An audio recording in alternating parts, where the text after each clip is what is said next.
In this video, this heartened 2CV is testing the opposition. It's the Renault 4. The Renault 4 was launched in 1961 and it doesn't take a genius to work out exactly what they were trying to do. They were trying to build a rival to the Citroen 2CV. Citroen responded by building the Citroen Diane, but we are getting ahead of ourselves. Renault was very good at looking at Citroen and finding a different way to do exactly the same thing. The Renault 16 is a prime example. And it all came about because someone at Renault decided that the problem with Renault is that Renault was building cars for city people. Like the Renault 4CV, rear-engined and slightly questionable handling on the limit. And much more at home in the city than out in rural parts. The 2CV was lapping up the sales because it was so practical, it had such comfortable suspension, and it could take a huge load in the back. All very practical stuff. So Renault said, how are we going to build a rival that is practical and comfortable and can do all the things the 2CV can do, and maybe a few more? And this was the result. Remarkably utilitarian bodywork, because it knew that that's what the market wanted, and arguably one of the first hatchbacks. Now the Citroen Traction Avant Commercial can lay claim to being the first real proper production hatchback, but this is the first small hatchback, coming out a few years before the Auto Bianchi Primula. And I'm trying to think where the Austin A40 Countryman comes into this story, but it's there or thereabouts. Renault themselves kind of presented it as an estate car, which is why it's a bit more flat on the back than the 2CV, but it's all about practicality and simplicity. The bonnet on the Renault 4 lifts forward, and here is a most unusual engine layout, because what Renault did was took the rear mounted engine out of the 4CV and moved it to the front with the same layout, so the gearbox is ahead of the engine. So it really is just the whole lot moved forward in the car. This long rod is the gear change, and it's just simply a hook that goes around this lever that goes into the top of the gearbox. It works surprisingly well for such a simple and rather Heath Robinson arrangement. Now this is a later one, so it has a slightly different running gear. When they first came out, it really was the 747cc engine moved to the front. There was also a Renault 3, not 3, I have a speech impediment, and that had a 603cc engine that was designed deliberately to take on the Citroen 2CV. And but it was super cheap, super basic, and actually people didn't want that. They didn't mind paying a bit more for a bit more luxury, so the 4 became the standard model. This one has the 1108cc engine, the Cléon front engine, sometimes called the Sierra engine, confusingly. And this is a later overhead valve engine and a bit more power than the earlier engines. The 747 was replaced by the 845cc engine out of the Dauphine, also rear engined, and that engine lived on until the 1980s, and this engine became a larger engine option in the 1970s. Initially gearboxes were 3-speed, this one has the later 4-speed gearbox. So yeah, it's a very strange implement that comes all the way over the top to that front mounted gearbox. It does leave the gearbox rather vulnerable, but that's not too dissimilar to other front wheel drive French cars such as the Citroen DS and the Traction Avant. Exactly the same engine layout, and it's done so you've got the weight a bit further back, better handling. The structure is actually quite interesting. It's a semi monocoque. Yes, the body has some strength to it, but there's a platform chassis running underneath, which allowed them to be very creative and create different versions for different markets. Got the jack over there and the wheel brace. So the Rodeo was the Mahari equivalent. That was a plastic bodied Jeep based on the Renault 4 running gear, and you could even get 4-wheel drive versions, the Sinpars and a Plan Ciel, I think it was. Oh no, I'm thinking Simca's Plan Air maybe, which was basically a roadster buggy type Renault 4. So a lot of practicality, and ultimately refined into the Renault 6, which had slightly more normal bodywork but was very much still the same under the skin. It's astonishing how Renault tried to make a 2CV, but it's actually really different. One of the more interesting aspects is the suspension. It uses torsion bars, and that means that the suspension this side, sorry, the wheelbase this side, is slightly shorter than the wheelbase this side, because it uses torsion bars that go across the width of the car, and we've got longitudinal ones on the front. Now the 2CV ditched torsion bar suspension because they just found it too bouncy. They had no control, and I suspect what's happened here is in the 1930s damping technology wasn't very good, and by the 1960s it was good enough to make the Renault 4 handle well and go well, but very, very soft, very supple suspension, and they do actually roll like 2CVs. We'll go and have a look inside, because again, very, very different. Very, very cozy. We've got simple sliding windows and the doors shut with a clang. But yeah, it's quite cozy in here when you leap in. One reason for that is the fact the engine is coming so far back, so you've got this big center console area which is necessary to clear the back of the engine. I'll just get myself comfortable. The steering wheel is slightly further away there than it is there, so it's not actually parallel with the driver. This later one obviously got a very plasticky dashboard, but a proper indicator noise. We've got little fresh air vents, because obviously that's important. The 2CV had that fresh air system, but we've got a proper heater, and the 2CV just uses heat exchangers off the exhaust. The Renault 4 was always going to be water cooled, but Renault, worried about losing sales to the simple air cooled 2CV, created a sealed for life system with a header tank, which is quite unusual for the 1960s. So they claimed you would never have to top it up or do anything. It should always be fine, just as simple. The stalks will be recognised by anyone who's owned a 1980s Renault. They're very much of the same sort of ilk. And the pedal placement is quite peculiar. The throttle is all the way up here, tiny little button. So the pedals on a 2CV, oddly, are much better for heel and toe. But the Renault boasts extra door pocket stowage and a bit more space generally. So it's actually, I think, more comfortable here, even though it still feels quite cosy. No full length sunroof. I believe you could specify that as an option, but most people didn't. They just stuck with the windows, and simple they are. And the French absolutely love hiding door handles. So it's actually in here. You push down a little flap to open the door. And yeah, many people have been trapped in various French cars because they just love hiding things. Lots of lights on the dashboard that light up for various things. Fog light, heated rear window. That's about it. We haven't got a lot else. There's a foot operated squeegee for the screen wash. That's up here. That's the same as a Citroen Diane. So I'll give that a squeeze. Oh yeah, works quite well. And there go the wipers. Oh, the blades have seen better days on this one, sadly. 2-speed. They get 2-speed wipers on a 2CV. But yeah, sadly those blades are degraded somewhat. But yeah, it's quite posh in here. Look, this is how you go. Hot water's up there, cold water down there. Got a lever here to where you want that hot air or cool air to go. And then this is the bonnet release, which you push, bizarrely. We've actually got a heater blower, and whoa, it's 2 speeds. Now 2CV has a heater blower, but unfortunately it's the big fan on the front of the engine. A conventional handbrake down here. The seats adjust back and forth. I'm not sure they actually adjust the backrest angle. Oh no, they do. Luxury of luxuries. You don't get that on a 2CV. And I'm just having a look over there. Yeah, so it's exactly the same seat. So the control knob is also on that side over there as well. Let's see how it compares in the back. Now, a key difference here is this door is cleared. It's designed to clear your head as you get in. That is very different to a 2CV, which curves the other way, and you have to kind of fold yourself into the back.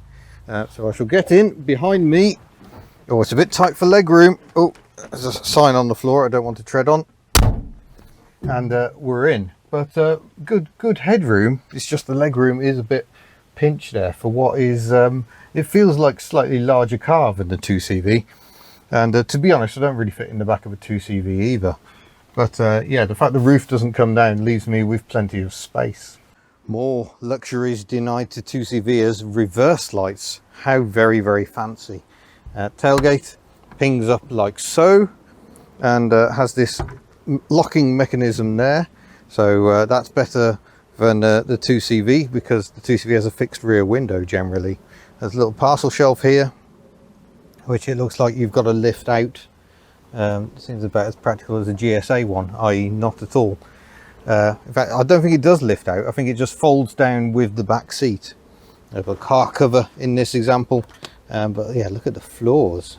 Beautiful condition. This example is very, very lovely. I'm just going to see if it does one-handed operation. Yes, it does. So it's designed to just lock enough, but then you can pull it down so you don't have to flick a switch. That's better than a Diane. A Diane, you have to release the pole, so you find yourself balancing the tailgate on your head to release the pole to do it one-handed. So there we go. That's what it's like inside and out. We're going to see what it's like actually on the road. I'll just put my seatbelt on. So we'll start with a gear change. It's not like a 2CV pattern, so that's neutral there. We're going to first, second, let it spring, third, fourth, and reverse is down there. It's not as good as a 2CV gear lever. I'm not saying that just because I'm a 2CV. It rattles, and it's just not as accurate as the rifle bolt of a 2CV. It's just a different coupler. This just has that hook and ring arrangement, and it is a bit vague. I actually owned a Renault 5 with a dashboard gear change, very early one, and it was much the same. Going to open that for a bit more ventilation, but start the engine. And a very different soundtrack because it's a conventional 4-cylinder water-cooled engine. Sounds good. Right, into first we go. First of all, we're going to have a drive around this field, because one thing the Renault had to do was be just as good over bumpy terrain as a 2CV, and it is, if not better. It's an astonishingly good ride. It's very, very supple and very well damped, so that's a big success for Renault. And we haven't got the 2CV's very, very loud first gear whine either. That's a key difference here. It all round feels so far much more refined. We'll see if that continues, shall we? This example was built in France in 1990, ironically the final year of 2CV production, and UK sales ended in about 1987, but French sales continued until 1992, and actually production continued in Morocco and Slovenia until 1994. And what a lot of people don't realise is that this car was a massive sales success. It was sold in 27, sorry no, it was built in 27 different countries. And in terms of total sales, they sold over 8 million, which is considerably more than the 2CV. In fact, it's the third most successful car of all time. That's quite extraordinary. Only the Volkswagen Beetle and Model T Ford have sold more. Yet where have all the Renault 4s gone? You still see quite a few of them in France, but here in the UK they've become a very rare sight, which is perhaps why this one was imported from France in 2005. It's a GTL spec, so it's got the 1108cc engine, although this is a Citroen special edition, which I think relates to the upholstery. Traffic lights, there we go.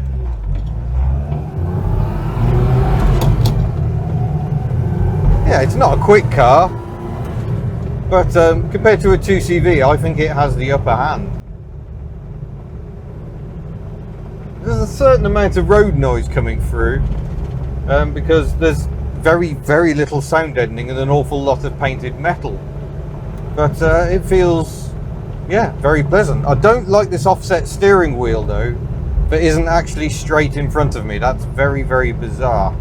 Yeah, when you look at the countries the Renault 4 was built in, it was built in Ireland, it was built in Uruguay and other South American countries. It really did become a world car for Renault. And to be fair, Citroen had tried to do that with a 2CV. The 2CV was produced in Argentina and a few other places, Brussels, even the UK briefly. But perhaps because the Renault 4 is that bit more car-like, it just sold in extraordinary numbers. There was a very pleasant van version as well, complete with a giraffe hatch above the rear door, so you could have long things, ladders and stuff, maybe even super long baguettes sticking out the roof. Yeah, it's very well mannered, but you know, a 2CV just has so much character and charm, and these cars just don't quite have that. I mean, the fact that the 2CV looks like a snail, it's got such a characterful face, and I think the 4s do, don't get me wrong, but it's just not the same, is it? Another luxury we've got in this car compared to a 2CV is the rear windows open. Only British built 2CVs had opening rear windows.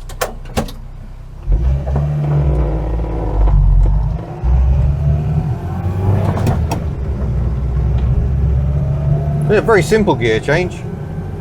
You just let it bounce back to its natural place and you're on the third, fourth gate. So you twist for first, pull straight back for second, let it twist for third and into fourth.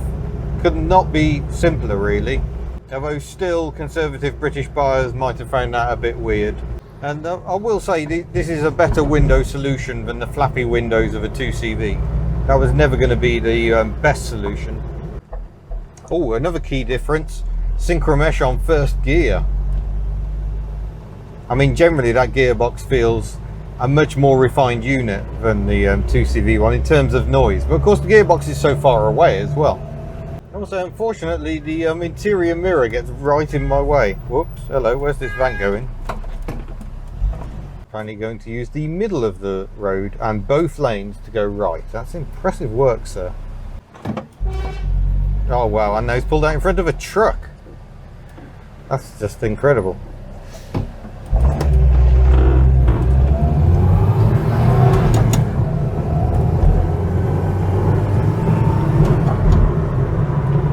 Yeah, that's decently brisk roundabout acceleration. That's where you often find yourself needing to get a bit of a shift on.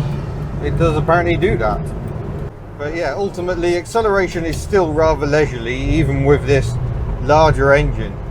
You didn't buy a Renault 4 if you wanted to go quickly. Brakes don't inspire as much confidence as the 2CV either. That's a very mushy feeling pedal. Later 2CVs boast disc drum brakes and they really are quite good, but here we go.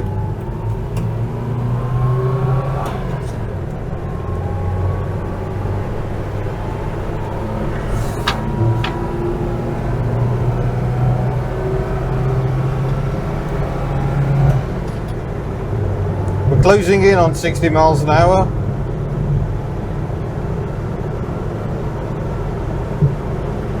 And there it is. And I would say that's not actually all that much better than the 2CV. Engine noise is fairly quiet, but there's so much road and wind noise, but it's still feeling quite loud. But here's a big bump. Floaty, floaty. So one interesting tidbit is the engine in this Renault 4 turns in the opposite direction to the smaller engine, the 845 and the 747. So they had to change the differential to make sure you didn't end up with 4 reverse gears. So if you're considering doing an engine swap, I guess that's something you have to bear in mind. Gearbox 2, please. Into the roundabout. Oh, body rolling, body rolling. Oh yeah, that's plentiful. But there's nothing wrong with body roll. Body roll is fun. You don't have to rev the engine like a 2CV engine. A 2CV you kind of find you've always got to gun it. And there's a few reasons for that. One is that air-cooled engines, it isn't a good idea to lug them, so to speak, because you've not got much airflow over the engine. The other one is simply that the 2CV engines were always much smaller. When the Renault 4 came out in 1961, its 747cc engine was quite a lot larger than the 425cc engine of the 2CV. Yeah, I think so far this car is very much what I expected. Yeah, it's arguably a better car than the Citroen 2CV, and I think the sales figures certainly confirm that. But it's not as much fun. It just isn't. I got my foot flat to the floor at the moment. That is still not a lot of power.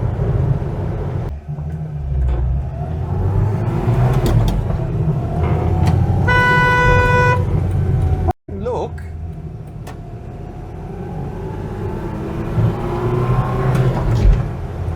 No, she didn't fancy looking. Also, the horn is not as cute as a 2CV horn. I will say the handling is actually quite good fun. It's very, very grippy and doesn't quite feel as front heavy as a 2CV.